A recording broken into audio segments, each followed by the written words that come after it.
हिडकल जलाशयाचे पाणी वळवण्याचा प्रकल्प रद्द करण्यासाठी आंदोलन।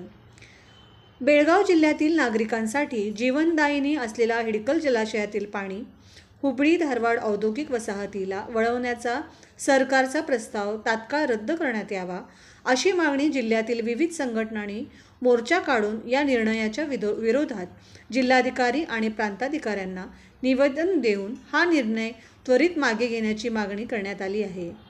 अन्यथा तीव्र आंदोलन छेडण्यात येईल असा इशारा देण्यात आला आहे। बेळगाव शहरासह संपूर्ण जिल्ह्याला जलपुरवठा करणाऱ्या हिडकल जलाशयातील पाणी हुबळी धारवाड औद्योगिक वसाहतीला वळवण्याच्या प्रस्तावाला विरोध दर्शवत विविध संघटनांनी सोमवारी जिल्हाधिकारी आणि प्रांताधिकाऱ्यांना निवेदन सादर केले। जिल्हाधिकारी मोहम्मद रोशन यांनी मागणीचा सहानुभूतीपूर्वक विचार करून योग्य निर्णय घेण्याचे आश्वासन दिले। ॲडव्होकेट अमर येळ्ळूरकर यांनी सांगितले की पाणी पिणाऱ्यांचा हक्क प्राधान्याने मान्य केला पाहिजे, त्यानंतर शेतकऱ्यांचा आणि शेवटी उद्योगधंद्याचा विचार होतो। सध्या बेळगाव शहरात 8 दिवसातून एकदा पाणी पुरवठा केला जातो। या परिस्थितीत हिडकलचे पाणी औद्योगिक वसाहतीला वळवण्याचा सरकारचा निर्णय अन्यायकारक आहे। घटप्रभा नदीचे पाणी मलप्रभा औद्योगिक क्षेत्रासाठी वापरण्याचा प्रयत्न हा बेळगाव आणि घटप्रभा नदीकाठच्या नागरिकांच्या विरोधात असून हा प्रकल्प रद्द न झाल्यास तीव्र आंदोलन छेडले जाईल।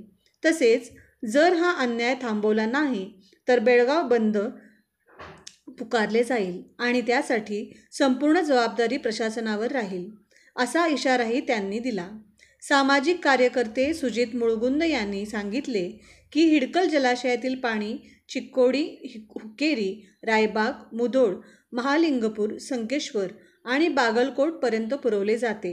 यातील 20% पाणी बेळगाव शहरासाठी आणि उर्वरित भाग शेतकऱ्यांसाठी वापरले जाते। जर हे पाणी हुबळी धारवाडकडे वळवले गेले तर पाणी टंचाईची स्थिती आणखी गंभीर होईल। या आंदोलनाला जिल्ह्यातील अनेक संघटनांनी पाठिंबा दर्शविला आहे। सरकारने हा निर्णय तातडीने मागे न घेतल्यास मोठ्या प्रमाणावर जनआंदोलन उभे राहील आणि त्यास संपूर्ण जबाबदारी प्रशासनावर राहील, असा इशारा आंदोलकांनी दिला आहे।